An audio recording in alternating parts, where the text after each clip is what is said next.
So our next presenter is Shannon Ellis, who's at UC San Diego.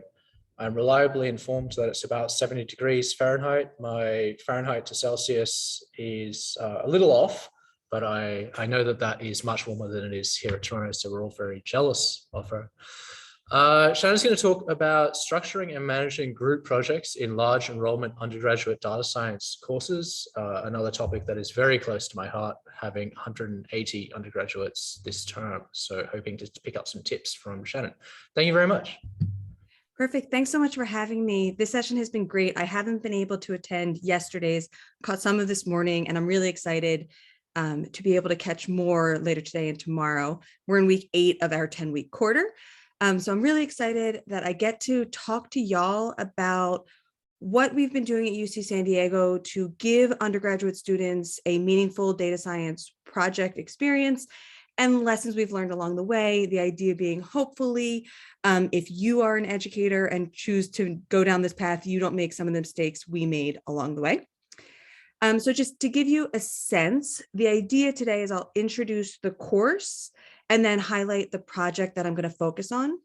I'll explain the data that I'll be analyzing here, and then some results from what students did, what their feedback was, and then the lessons I and the other instructors of this course have learned. And then, of course, thank all the people at the end. Okay, so the course I'm going to be talking about today is COGS 108, Data Science and Practice. It is an upper division, large enrollment undergraduate course. A typical iteration of this course has about 440 students. It started in 2017 and it has been offered every quarter since then. UC San Diego is on the quarter system, so our academic year has 3 10-week quarters. This course is over-enrolled every single quarter, huge waiting list. Partially, there's a lot of logistical bureaucratic reasons, but it is there's only a single prerequisite. So students have to take some intro programming course. In this course, we do use the Python programming language, and a lot of our teaching is in Jupyter Notebooks. This course focuses on application and less on theory, not because theory is not important, but rather because the curriculum as a whole has lots and lots of theory courses in it that students will take. And we teach this course with a very lean instructional staff. So we have 1 instructor and then 3 to 4 TAs. So TAs at our school are graduate students, and then 3 to 4 IAs. IAs are undergraduate students who previously took the course, did well, and come back and want to help their fellow classmates succeed. To give you a sense of who's in the class, 95% of the students are 3rd and 4th year students. Some of that is logistical. They get to enroll before the other students, and it fills up by the time it gets to the 1st and 2nd years. We typically have representation from 32 different majors, but the vast majority of students are cognitive science majors, computer science majors, or data science majors. And a typical iteration of the course is about 40% female. Thank you, Rohan, for putting that in the chat. So the link to the course is here. My slides are also up on my website. That link will be at the end. The details of this course we've written about previously, so I'm not going to delve much more into the course as a whole, aside to say that our course objectives align with this project that I'm going to be discussing. We care that by the end of COGS 108, students are able to complete a data science project from start to finish. We also want them to be able to carry out a number of different types of analyses. The project doesn't get at all that. The assignments in the course help with that. We care about students being able to communicate the results concisely and effectively, both in written and oral form. And we want students to be able to identify and explain how to approach an unfamiliar data science task. We accomplish that through the combination of lecture, so about 3 hours a week of lecture. These are largely conceptual, although we do introduce code and technical content into the lectures. Students have to take weekly lecture quizzes just so they don't get behind on the material. There's a weekly discussion section. This is where a lot of the technical instruction happens, and students have to complete a weekly lab. There are 4 to 6, depending on the term, assignments completed individually. This is where students work with code, analysis, visualization in a guided format. And then there's the quarter-long group project, which is what I'm going to focus on today. To give you a sense of what topics we cover, I'm not going to read these all out, but you can see just from this list that this course is absolutely a breadth course and not a depth course. Any one of these topics, and students are informed of this, can and is an entire term course on our campus. So this is meant to introduce students to the topic, give students a sense of what data science is, expose them to it, but by no means will they be experts in any of these by the end of the course. Okay, so that's the course, focusing on the project to explain what we've had students do for many, many quarters now. So it is a group project that we ask students to do. It starts early in the term. It lasts about 8 weeks, depending on the quarter. So usually starts somewhere around week 2 or 3, goes all the way through the end of the quarter, and they submit during finals week for us. It's completed in a group of 3 to 6 students. Average group size is about 4.5. And there are a number of components that make up this project, and this scaffolds the project throughout the quarter. So the first thing we ask students to do is review a previously submitted project. And so this allows students, after groups have been formed, for them to work together on something without having to deliver their own idea, their own code. So they get together, they discuss a previously submitted project in the course. They think about, they get to see what we're looking for at the end. And they get to discuss what they liked about the project, what they didn't, what they want to incorporate in their own project, what they would have done differently. And we got to think a lot of things like the explanation of this wasn't clear. They should have described what they did here because I didn't understand what they meant by that. And so they do this review early on. About a week after that, they submit their project proposal. This includes the specific data science question that they want to answer. We also ask them to describe the ideal data set they would need in a perfect world to answer that question. So they don't need to find the data don't need to actually exist yet. But that way, when they do find the data, they know the delta between ideal and what they actually have in reality. They have to consider the ethical implications of what they're proposing, and they have to do some background research, explain what others have done in a related way. They get very specific feedback on the proposal from the core staff. Then a couple weeks after that, they have to submit a data checkpoint. At that point, they need to have the data they need to answer the question they've proposed, or they need to change their question. A few weeks after that, they submit an EDA checkpoint. So that's an exploratory data analysis. This is where they convince themselves and us that they know the data they're using to answer this question. A few weeks after that, they submit their final report. And this is the large deliverable every quarter. This is in the form of a Jupyter notebook. So this is what is to be reproducible. Starts top to bottom, explains the narrative structure of their work, including all the details. So this has the code, the outputs, the visualizations, everything they did to do their project has to be in that final report. At the same time, they submit a final video. This is a 2 to 3 minute, very pared down, how to just get the take home message of what they want out in oral form with good visuals. And they submit a feedback survey. So this is individually submitted. Each student reflects on their experience with the project and with working with their group mates. For this project, each group is provided a private GitHub repository, detailed instructions, and template files. These are also on the COGS 108 GitHub group, specifically in the project's repo. Okay, so this is the basic sections that would be in a final. These are the basic sections that would be in a final report. So you can see starts with the question, has background research, goes through explaining the data they use, how they clean the data, their results throughout top to bottom from EDA all the way through to analyzing their data, needs an ethics and privacy section, and then conclusion and discussion. And so this is generally what we're asking students to do throughout the quarter. All right, so now we've got the course, the project, to give you a sense of what students do for their final projects. Students get to choose the topic of their final project. Students are encouraged to choose a topic that they care about. And so to dissuade students from going online and finding the easiest data set and formulating a question around that, which tends to be very boring, we have some scaffolding around that I won't get into, but we encourage them to choose a topic you care about, that society cares about, that you and your community care about. So here's an example from spring 21. For those of you not in the States or not NBA fans, the season during the first season during the pandemic was played in a bubble in Orlando, Florida. So all the teams played in the same location. And so this group wanted to understand, did the bubble, them all being in the same place, get rid of the home court advantage? And so they analyzed data for the home team and away team.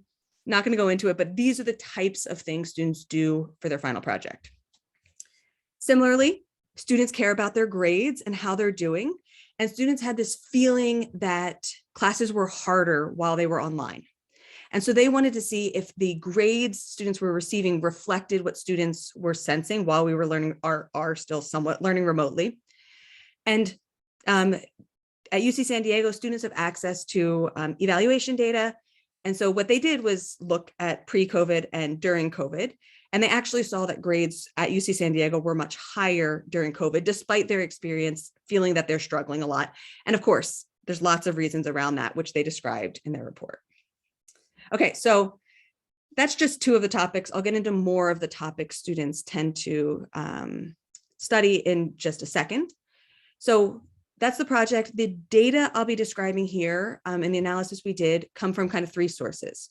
One, we took all of the notebooks for almost 700 projects that students have submitted just to get a sense of what they did, right? Like we give them this technical scaffolding, but they kind of have a lot of freedom on what they turn in at the end. So we analyzed those. We also looked at their GitHub commit history to see when were students making commits to GitHub, and then analyzed the student feedback surveys. So the data included are from 8 course iterations. This is from winter 2019 through spring 21. There were 3 different instructors during this time, myself being one of them. We analyzed 686 student projects, which represents the work of 3,216 students.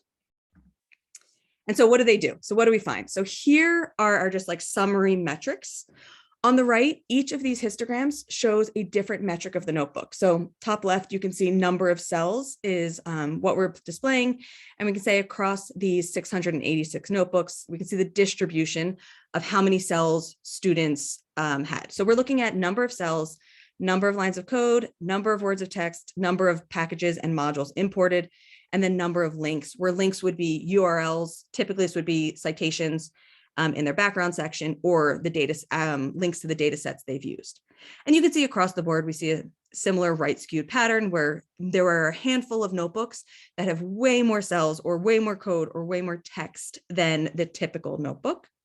But on average, about 100 cells, 320 lines of code, a handful of imports and links, and a bunch of text. We also looked at the narrative structure.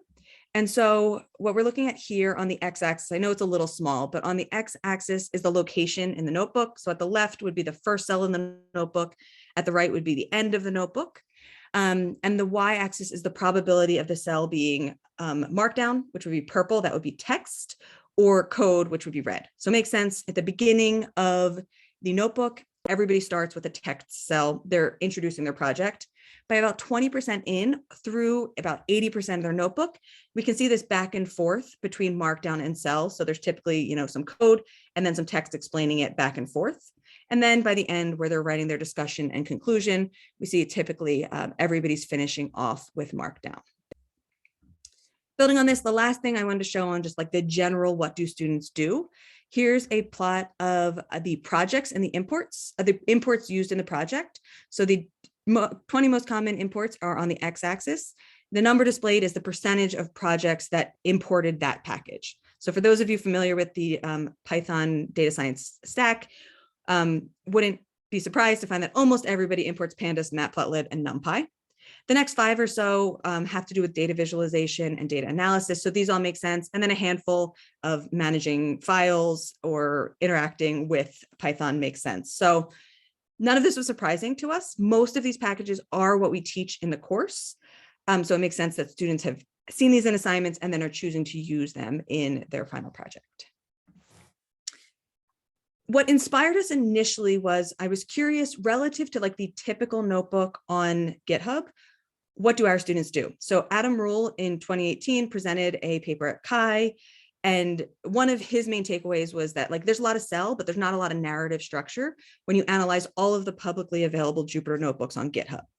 And so what we see is, given this structure, our students are including more cells, more code, more text than the typical notebook you would find online. Okay, so that's the like general metrics. The project topics here, we went through each notebook and assigned each project to one of 6 general topics. You can see these listed at left. So entertainment, communities, public health, education and employment, then economics and tech. On the x-axis are the different quarters across time.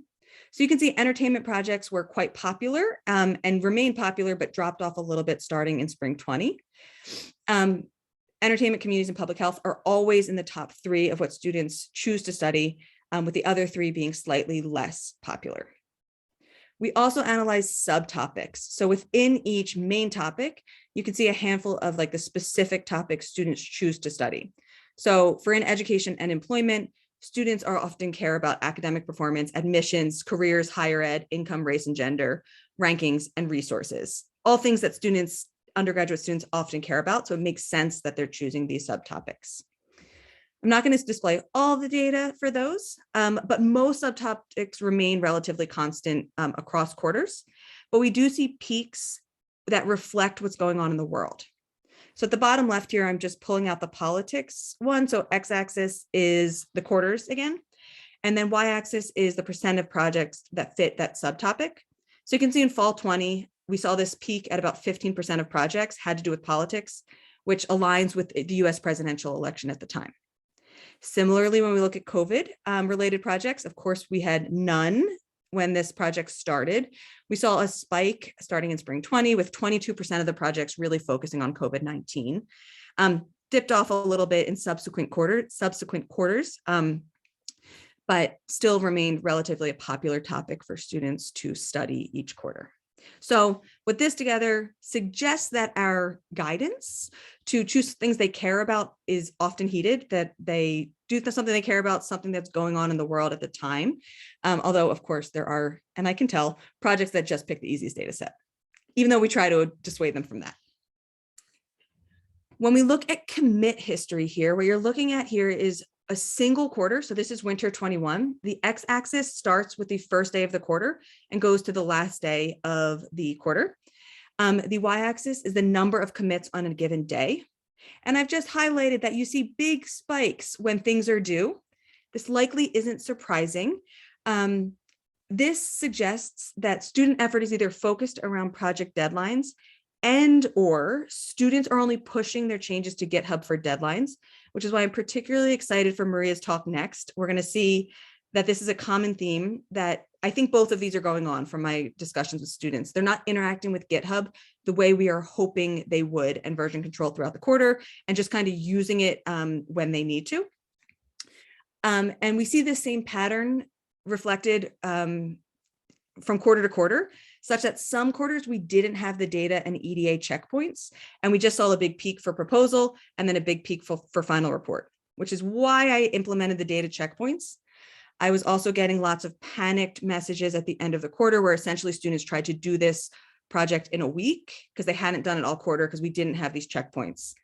So when I did ask students and require students to submit checkpoints, I also asked on a survey how they felt about them. So that's what's at the top right here. Students had to respond to having to complete and submit the checkpoints was helpful. And so you can see the vast majority agree that this kind of helped keep them on track. And anecdotally, I get way fewer panic messages when I implemented these checkpoints. When it comes to feedback from students on this project, just to give you a general sense of how long students spent on this, students had to reflect on how many hours they spent throughout the quarter on this project. And they reported on average about 22 hours, with, of course, the caveat, this is survey data where they're self-reporting and have to think about the time they spent over many, many weeks. So take this with a grain of salt. I also asked students to respond to the following on their feelings towards the COGS 108 project. I'm not going to walk through each one of these. I'm just going to highlight the one at top right. And so working with my team was more stressful than I anticipated. So dark blue is strongly agree, dark red is strongly disagree. This pattern is consistent across quarters where there is a large spread. We always see about these percentages, no matter what we've done with the project. So some students report lots of stress working with their groups, some say much less. When we ask about collaboration, right? So when you have a group project, especially with undergraduates, some students love working in a group, some do not. And I want to make sure that everybody's contributing in a meaningful way as much as I can, especially with this large enrollment course. So in spring 19, I had a very detailed survey where students had to reflect on a whole bunch of different specific topics and then assign an overall rating to each of their group mates' role on the team. When they did that, the vast majority of students rated their teammates as good or excellent or satisfactory, letting me know that most students do participate fully in the group project. In subsequent quarters, I did not make students fill out such a long survey because I realized I wasn't really utilizing all of those data. So I instead went with a please list the names of your group mates who you felt did not contribute equally to the project. And the vast majority reported everybody participated evenly. 18% said they did not, but remember, if a single student or if in a group, one student didn't participate, all of their group mates would likely list them. So this isn't that 18% of the class wasn't participating, it's that 18% of responses listed somebody there. I do use this to adjust individual student grades as needed. So this along with other information and data. This typically only affects about 10 students, so 1 to 2% of the class in a given quarter, and students are informed of this. This isn't meant to be a scare tactic. It's meant to encourage everybody to participate, but students know that most students get the same grade as the rest of their group mates, and that as long as you participate, you're going to be all right. There was a question in the chat. I could leave it to the end, but I'll mention it here. How were groups chosen? It wasn't mentioned. It differed a little bit between quarters. In a typical quarter, students choose their own groups, but we had a few other strategies, and I'll chat about that at the end. Okay, so this checkpoints idea, this is the same question I highlighted before. Working with my team was more stressful than I anticipated. And I said that across quarters, we see the same pattern. I wanted to see if when we had no checkpoints, meaning they just had the proposal and the final report, if they reported feeling more or less stressed than when we had those 2 intermediate checkpoints. And you can kind of see these patterns are the same. I wouldn't write home about any of these differences. I wanted to see also when we had the checkpoints or didn't have the checkpoints, do we see differences in the output of what students give us at the end in their final report? So these same metrics I highlighted before, so number of cells, lines of code, are what each plot is. X-axis is no checkpoints versus 2 checkpoints. And then there's a p-value at the top. It's adjusted for multiple testing. I'm not going to highlight the p-values because if you look at these box plots, I'm going to say I wouldn't write home about any of these differences. There's not a big difference in what students give us when we had the checkpoints or didn't. I was curious, like if they have more time at the end of the quarter, do they edit their text? Maybe they have fewer words of text, or maybe they had time to delve a little more deeply into background and they would have more words of text. I don't really see anything in any of these when it comes to the metrics. On the free text side, we do see students reporting a number of different quotes, but I have this one, thought the checkpoints were great for helping us get our work done.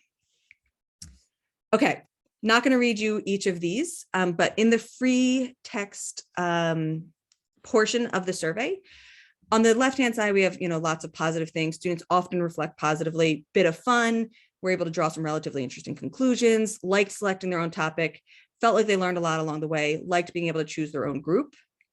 On the right-hand side, it's more of the more negative comments that students had, or more critical. The first one being it's hard to find interesting data, which we heard about in the last talk from Aya. And I like to remind students, this is by design. It is a difficult task. It's not meant to be easy. And it's something that continues to be difficult as you continue in data science. Students struggled with working with GitHub, even though we teach it in class, have assignments scaffolded around it, use it throughout the quarter. Students still do not have as much fluency at the end as I would like. And so I'm working to improve this. And so I'm excited for the next talk. Liked having the team evaluation portion. The last comment I will read in its entirety because I can tell from the comment the student was coming from a place of frustration, but I thought of it as a positive.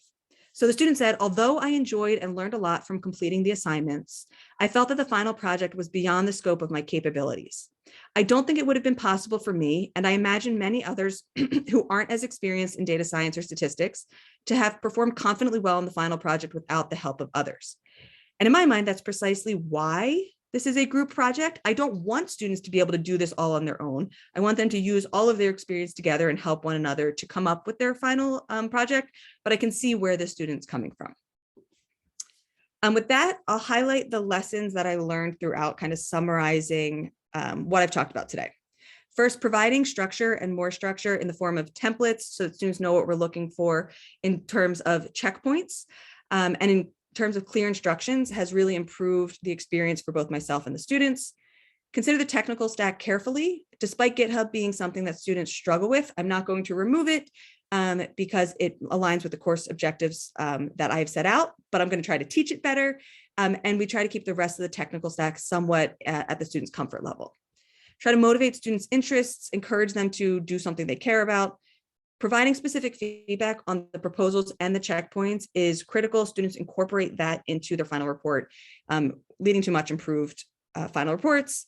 Like to remind students that struggling is typical, things take longer than you intend, and that code is not the only thing that counts. This is often reflected in students, some from one major relative to the others. It's something tangible they can see.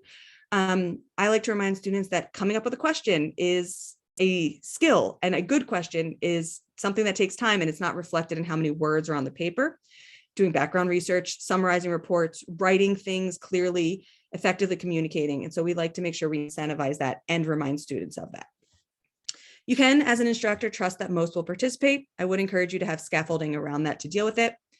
And I found it really, really helpful to collect and use student feedback throughout. So I'm not going to go through this table on the right. This really just summarizes what we found and our recommendations from it, which I've highlighted throughout.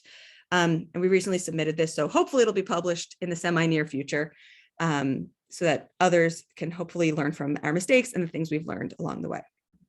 With that, I want to thank Sashwath Golamudi. He is an undergraduate at UC San Diego who did lots of the data analysis for this. All the former students, former instructors and current instructors, and former instructional staff members in COGS 108, and data science educators, many of whom are part of this workshop, who make their work and share their knowledge openly. And this work was funded by the NSF.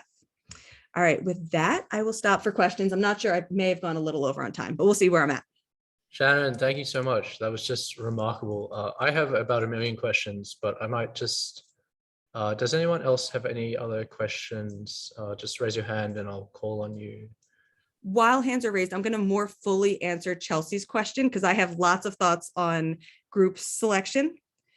So I did lots of research when I first was going to teach this course, and I decided, the education literature supports that I should formulate the groups myself.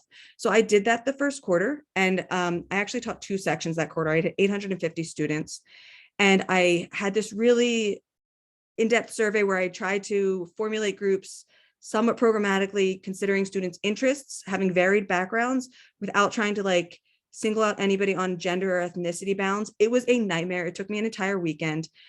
Students hated it. And I have to study it a little more. I didn't see an improvement in the outcome of the reports. Maybe that was because it was the first time I was teaching it. Since then, I've largely allowed groups to formulate themselves. I've had different scaffolding where people can change somewhere along the quarter with lots of details on that. Another instructor allowed people to submit one other name, and then he formed groups between those pairs. That was also a nightmare for him. So I've kind of punted and allowed groups to formulate themselves, knowing that there are caveats with that. Sorry, that was a long answer. If there are other questions, happy to answer. I'll just check. Maria, is it going to be fine if we if we end up about 15 minutes late for you? Do you have an adjacent thing at the end, or can we keep going? No, that's fine. Okay, Yeah, that's fine. Does anyone else have any other questions? Could you follow up a little bit more on the groups? So I do a similar thing for my class, and I've changed it to be individual because I found when I was reviewing grad school applications, it wasn't usable. I had no idea what these students had done. And it was only when I had an individual project that I knew what these students had done, and hence whether we should admit them or not. Have you considered individual? What's your thinking there?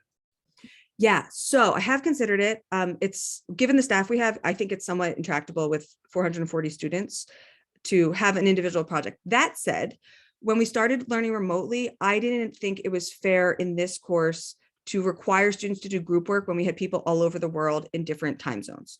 So I didn't mention this in here. For 2 quarters, I allowed students to do an individual project, but it was scoped differently. So I provided them with data and a topic, and they had to formulate a question within that. So the first one was health inspection data. The second one was local San Diego parks data. And so they didn't have to largely find the data set, and I gave them multiple data sets. They had to formulate a question in there. The quality of those individual reports was not what I was hoping for. I was not expecting it to be as long, as detailed, as complete as, 4 to 5 students' brains working on something together. And so yeah, there were some very, very strong individual projects, but I didn't think students were getting out as much. I do have a similar issue when I'm writing letters for these students. I do have the individual feedback, so I can talk about that student's ability to collaborate, which is a positive, and talk about their ability to work on a team. We do ask for team contributions, so I can see what they did. I can also look at GitHub commits to see what their specific, but that's not a perfect one-to-one because their teammate could send them something and they could make the commit. But I try to use all of that in letters. I also have their individual assignments, so I can comment on that. So yeah, I go back and forth. Are there any other questions? Oh, sorry, one other. So that student at the end that you read out, so that's also something that I commonly hear, right? And my issue is that that student drops the class because I can't get through to them. That they will be fine. You'll work it out. Do you have strategies in place that you've put in this? Because it's not a compulsory course, right? For some it is. And so for some it's not. This is something I'm definitely interested in studying more rigorously. So I have things in place, but I don't know how effective they are. So for example, on the first day of class, and I teach an intro programming class where I use a very similar strategy, where I remind students in the first day of class that you don't need to be a math whiz to do well in this class. And so for the intro programming class, I present the data that the only thing predictive of how successful you'll be in an intro programming class is how successful you think you'll be, right? Nothing has proved that gender or math ability or how good you are with computers determines your success. So I present those data.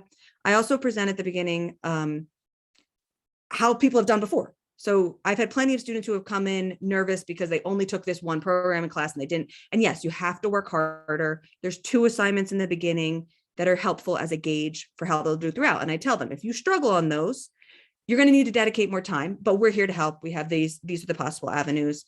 I have a slide on the first day of class and I remind them throughout, if you're a first generation student, if you don't have an older sibling who you can go to and ask about how universities work, a whole bunch of things, here's what I can tell you. Your classmates are asking for extensions and you should too. Your classmates are coming to office hours and asking the dumb questions and you should too, because I have found a discrepancy anecdotally between who is asking for help. And so I've tried those strategies, but I do need to actually, and there's bureaucratic reasons why I can't just look at it myself, to see who's dropping the course and how much of a cause for concern it is, because it is something I worry about. But I don't have demographic data on the students in my class, and I'm not supposed to ask for it. But the university has it. So. And final question, I'll just go to the chat. So Chelsea said, can you talk a little bit more about grading schemes? How are you grading these group projects and the amount of projects that are submitted? Perfect. So I've had a few different grading schemes. The most recent is that students, so they're typically rated by myself and TAs. So there's usually about 3 TAs and myself and about 100 projects a quarter. So between 20 and 25 projects for each grader. This is the main focus of the TAs throughout the quarter. And so students tell me what discussion section time is best for their group. And then I try to have that person be their grader. And that person grades their project proposal, their checkpoints, and their final report. I have a rubric around that with specific things, detailing each section that they're supposed to be grading at each point. I then review the grades to make sure that no TA or myself, it's usually myself that grades a little harder, is grading more harshly relative to everybody else. I read through all the comments that we're giving back to students and just kind of double check. And the TAs can flag any projects they're not feeling confident about, and then I'll help them grade those. So it is a large, heavy lift for the TAs, because they're grading the checkpoints and the proposal and the final report. And I'm grading a quarter of them as well. But having that be their dedicated thing to do throughout the quarter has really helped, and students have liked having one person to go to who has seen their project throughout the entire weeks. Right, well, we might just say thanks once again to Shannon. That was an incredible talk, and I think that a lot of us have a lot of action items that we're going to take away from this. So thank you very much. Thanks, and thanks, Maria. Sorry for going a little long.